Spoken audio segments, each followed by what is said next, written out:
महत्त्वाच्या 25 बातम्या आपण पाहूया। आयकर भरणाऱ्यांसाठी यंदाच्या बजेटमध्ये दिलासा नाही। स्लॅबची मर्यादा जैसे थे। नव्या कर प्रणालीनुसार 7 लाखापर्यंतचं उत्पन्न करमुक्तचा निर्णय यंदाही कायम।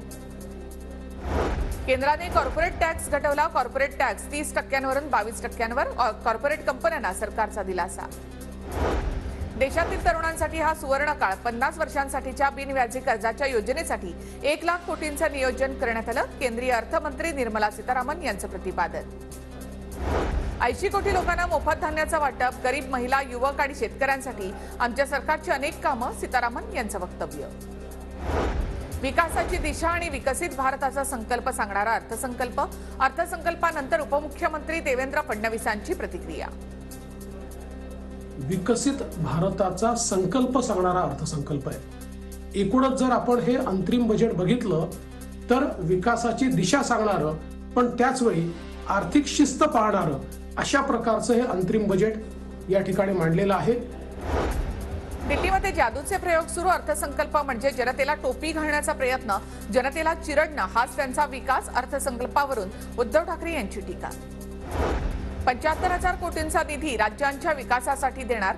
राज्यांना बिनव्याजी कर्जही दिलं जाईल। अर्थमंत्र्यांची घोषणा। सरकारने 7 IIT, 7 IIM आणि 3000 IIT ITI सुरू केले तर देशभरामध्ये 390 नवीन विद्यापीठं उभी राहिली। येणाऱ्या काळामध्ये 15 नवी एम्स रुग्णालये सुरू करणार। अर्थमंत्री निर्मला सीतारामन यांचं प्रतिपादन। शेतकऱ्यांचा माल टिकावा यासाठी गोदामांची अधिकाधिक व्यवस्था करणार। देशामध्ये लवकरच आत्मनिर्भर तेलबिया अभियान। मोहरी, तीळ, सूर्यफूल, शेंगदाणा, सोयाबीन या तेलबिया देशातच तयार होण्यासाठी विशेष प्रयत्न करणार। सीतारामन यांची घोषणा। दुग्ध विकास योजनेमध्ये दूध उत्पादक शेतकऱ्यांना प्रोत्साहन देणार। भारत सर्वाधिक दूध उत्पादक देश बनणार तर पशुपालनासाठी शेतकऱ्यांना प्रोत्साहन देणार। निर्मला सीतारामन यांची घोषणा।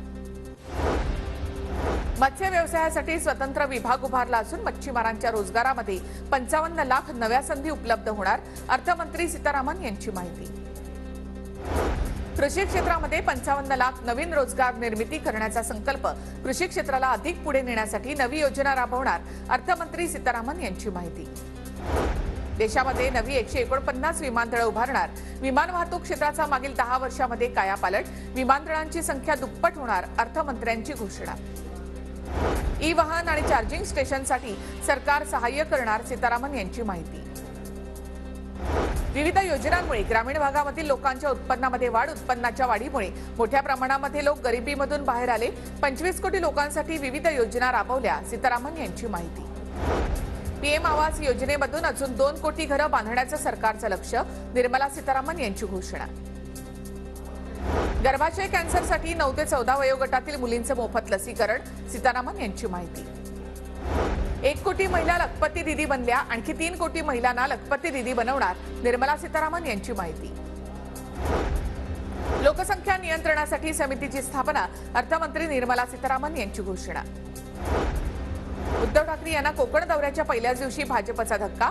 तब्बल 25 वर्ष आमदार राहिलेल्या सूर्यकांत दळवींचा ठाकरे गटाला जय महाराष्ट्र।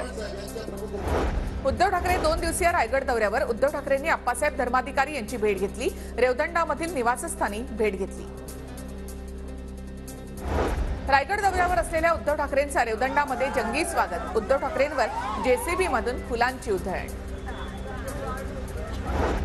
कोल्हापूरच्या इचलकरंजीमध्ये शरद पवार गटाचं घंटानाद आंदोलन। रोहित पवारांवरील ईडी चौकशीच्या निषेधार्थ सरकारच्या विरोधामध्ये जोरदार निदर्शनं। रोहित पवारांच्या ईडी चौकशीच्या विरोधात शरद पवार गटाचं नागपुरात आंदोलन। ईडी कारवाईचा कार्यकर्त्यांकडून तीव्र निषेध। बीडच्या परळीमध्ये ईडी विरोधामध्ये शरद पवार गट आक्रमक। उपविभागीय कार्यालयावर कार्यकर्त्यांची निदर्शनं। भाजप विरोधात जोरदार घोषणाबाजी। जळगावमध्ये रोहित पवारांच्या ईडी चौकशीच्या निषेधार्थ शरद पवार गटाचं रास्ता रोको आंदोलन। आकाशवाणी चौकामध्ये जोरदार घोषणाबाजी। काँग्रेसही म्हणून जन्मले आणि काँग्रेसही म्हणूनच मरणार। भाजप प्रवेशाच्या चर्चांवर प्रणिती शिंदे यांनी पुन्हा एकदा या चर्चा फेटाळल्या। काँग्रेस पक्ष ही माझी आई आहे आणि काँग्रेस पक्षापासून आज मैत्रीचा जाता अफवा पसरवतात। आज की शिंदे साहेबांनी काही काँग्रेस पक्ष आमच्या रक्तात आहे, रक्तात। अजितदादांच्या बारामतीमधील घराबाहेर ओबीसी संघटनांचं आंदोलन। ओबीसी समाजावर अन्याय झाल्याचा आंदोलकांचा आरोप। छत्रपती संभाजीनगरमध्ये समता परिषदेचं जोडे मारो आंदोलन. शिंदे गटाच्या संजय गायकवाडांनी भुजबळांच्या विरोधात केलेल्या आक्षेपार्ह विधानामुळे समता परिषद आक्रमक. संजय गायकवाडांच्या फोटोला जोडे मारत आंदोलन. धुळ्यामध्ये अखिल भारतीय महात्मा फुले समता परिषदेचा मराठा आरक्षण अध्यादेशाला विरोध. समता परिषदेचे कार्यकर्ते रस्त्यावर.